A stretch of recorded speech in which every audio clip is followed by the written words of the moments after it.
Meche todo mitole mikudo azangagbe azanfoton kon atongo gbelo abofisun me nimei agbo kwegbe ton bo maodo asu albo maodo asi amina tuno jiro wan isi anpapo yo tadagbe na tin milo ebe si azangbe we me ka odo asu alo we maodo asi yo ena bi odo jiro mini no zo pedenu mide we kwa asu to epo bona zo bo mina lebo do tameli do mideji bo ne mina blogun mo wan yin aije dagbe na tin mi yo mina le ni opon akwesi apako mina tuno mina blo dede lo ebe si azangbe mona tunde mina zan akwa mo mama uve pe dede mi ra pa ni okwe mi kana do mi kumboloji mi tuno jiro na mena no gan isi apako yo mi moloji mi ro ganji ra gbazame mi wa zo si apako yo mina tun kumboloji ro mi ja ndebu blo gbe alo mi ja ho debu do gbe yo mi ni blo dede ra zo me amo jaja bi blo do igbe yo ekun yo nu mi yo we kwen mina zan ewen we kwen kande ugo mi meyin agbo zukame tole bo do asu alobodo asio mina molo jiro dandan me de mina blogbo mo asu pasipo sin apako yo wan ina team of FIFA na team esi kan we mina ko do egbe mi kan blo dede bonu ko to ko meton le mini jodo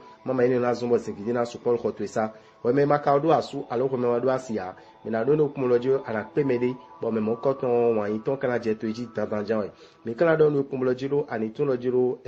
akwesi apako yo uve de bukunde no iro egbe sin azangbe o amon loko de antun okun wo endo jiro akọ amado nukun ton kige na ti ma ndo mi na izizanto bo kan blo dedero la me na lo kan sin apako de so mi wa ayazo to sin apako yo me na do no kun blo jiro ko me sin pede na wa amon we kan azon ko me sin na wa wen akọ utu we polo me ko e kuno wazole o tagbana mi tentin we kun kan azan wen gbanu kun atongo mi me we do bule mi na do mi do me ma do asu alo ko me ma do asia ala tun kun blo jiro esu rojo ani ton sin ko igbe eyin do ji khogre no no boda gbe no tin me loko mi to e kan jemo le mi na do mi lo jiro mi me odo asu alumi me odo asi o mi na mo lo jiro ena bi lo jiro nu kiko ajije o ena no mi me wele tenti o mi je su ena zon bo kan do mi lo jiro akwesi apako yo mi na tun kum lo jiro planet yo Saturn no planet mo koton ena do tawa pede mi bo tagba ni o e kan jijon gude dudu héritage mi ma se apako bo kan do loko mi ton le do planet yo Pluton li so e do lo jiro e mi na wada gbe mi da zo mi ton se apako bo ni mi ton le kike na mi wa bo tara gbe na tin mi don nu ele mi le o mi ho mi na sodo wa lo mi ton me be na yon mi la zo mi ton se apako we kwen mi na zan we kwen wo go mi me kayin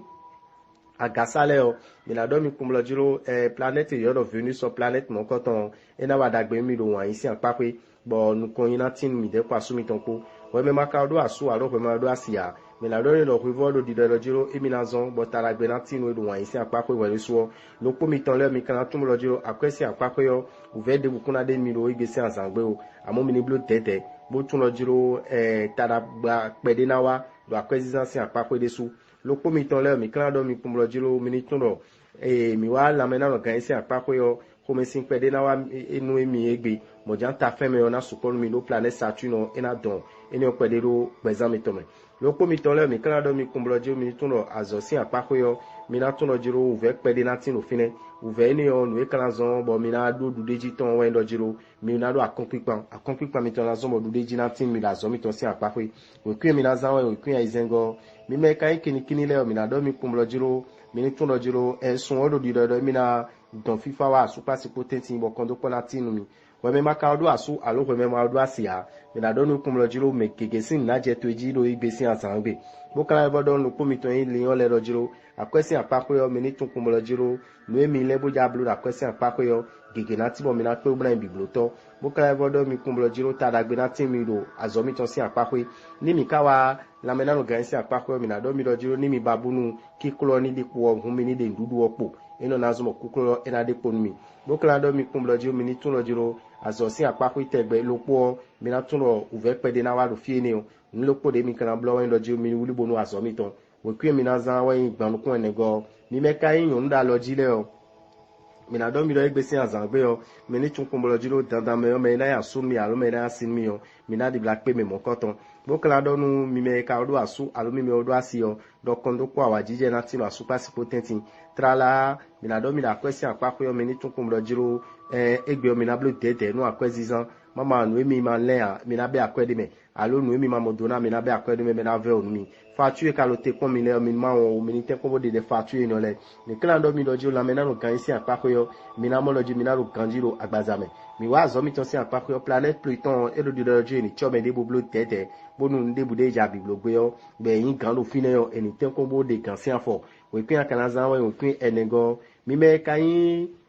nu da gan le yo mi no balance le mi na do mi do me odo asu alo me odo asio ana molo jiro khomesi pede na wa asu kwasi potenti be ka lo ji nu e kana zo khomesi na wa lo wele suton na zo mo khomesi na wa polo asito potenti alo asu to potenti lo po mi ton le mi na do mi do me ma odo asu alo me odo asi abo imbalance ani tun ko mo jiro dandan me yo ana pe me de amo ani blo tete e ma so me de jona bi fio mi wa akwesi apako yo mi na do ni lo jiro planète yo lo Pluton planète mon koton ena wadagbe me amodo ni blue tede do planète ko no ya ko wa gan icho eno level no gudo meto no zan wutu ton la mena o gan isi apako yo planète Jupiter du de jiro emina wuli bonu me be na lo kan jiro agbazabe azo si apako yo me na do ni kumlo jiro nde budi aja bi blogbe azo to si apako yo ani tun kumlo jiro eminu na mo do nu dandan we chuna do tare we ku ya kana zan we ku tantongo mi me kai hon click le o me na do mi do jiro mi me odo asu alu mi me odo asi bo molo jiro khomesi pede wa egbesi azangbe mi na molo jiro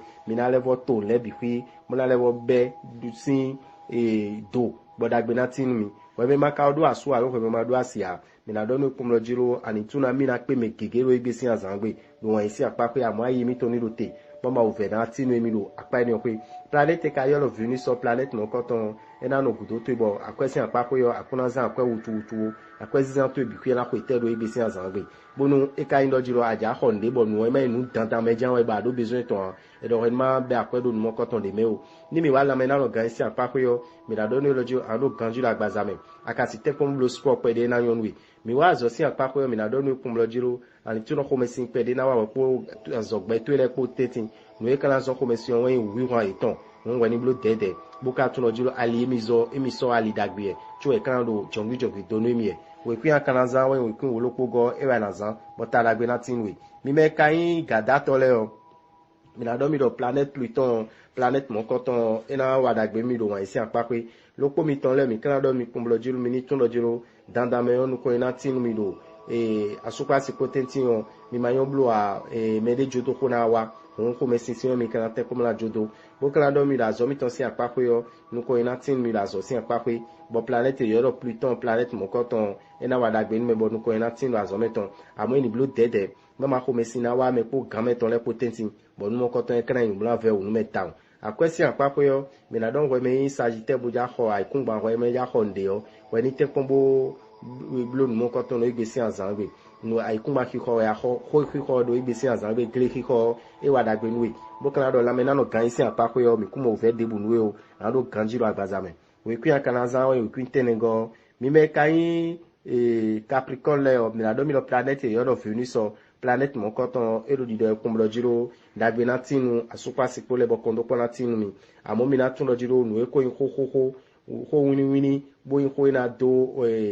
ho mesin me ni jonu mon koton le bi fido we me ma do aso alo we me ma do asia an tun lo jiro gbesi azangbe yo tadagbe tinu ero wan isi apape akala tun kumblo jiro akwesi apape yo dandame yo fifa na tinu ero gbesi azangbe ba kweto yo ana pe budan zizan do dagbe me bukla don lopo mi ton le do jiro eyin mi wa na mena lo gan isi apapo yo mi mo lo ji mi lo gan jiro agbazabe mi me ka ma odo azole a mi na tun lo jiro egbe yo e dadi bla jiro mi bo azo dagbede na je misi chu o me ka odo azo awe an tun lo jiro ko ina tin lo azo to isi apapo we ku ya na zan we ya foton kun lopo go ewe mi na zan mi me ka yin verso le yo mi na do mi lo jiro mi na tun lo fifa na tin lo asupa se potenti yo elo dandame do egbe we me maka odo asu alo we me odo asia eloje we ni ma do nu kun mo koton le di o we ni maka lewo décourager do ni otu bo kala lewo do nu lo jiro akwesi apapo de so ani blue dede mama akwe na inzi zanto na ya akwe de bo uve na de menwe akwe na intu abakana dalo me bena yin uve nwe lopo mi to e kan verso le mi na do mi lo planète yoro ma so planète mo koton elo di ni blue dede mama ko me sisina wa bon uve pede na tin me do la mena no kan isi apapo azo si apapo yo mi na do we verso bla do no kunroji wani chowe de pede bonu nde bude na hen anu azo to si apapo yo ayito ni rote chwa ni to tad mo koton me we ku akana zan we ku watongo mi me kai we vile yo mi na do mi do jiro mi na tuno mi me ma do asu alu mi me ma do asia mi na pe me jo me de ro igbesi azanbe chwa mi kana tun kumlo ju we me do asu alo we me do asio ebi yo do jiro confiance do no we go meton jide do we go meton nitin chwa me sisi yo ni level de million ici million bon million sunu tu million sin temeni lopo mi to e kai poisson le o mi na do mi do jiro akwesi apapo yo mi ni blue tete do mina de akwe keke ton mina be akwe do nu keke me e ka lo ayi me ton ni lote we me no lo ka tagba do na ni pon ni lo tagba do na e o pen ni lo tagba do na e do we ni ate ko bo so ayin we de mi wa zo si apako yo e do we ni la bo de de do fine mo tun lo jiro nu keke na ti mo na gbo we ni azo to si apako do planète yo Neptune e na do nu keke do gudonu we we ku yan kan zan we ku gba nu kun lo pogo dame orabitan ndogbe mi bulo fifa ma ogbero toton ni kondo mi biji. Pour ne pas rater les prochains numéros, abonnez-vous à notre chaîne. N'oubliez pas d'activer la cloche de notification. À bientôt!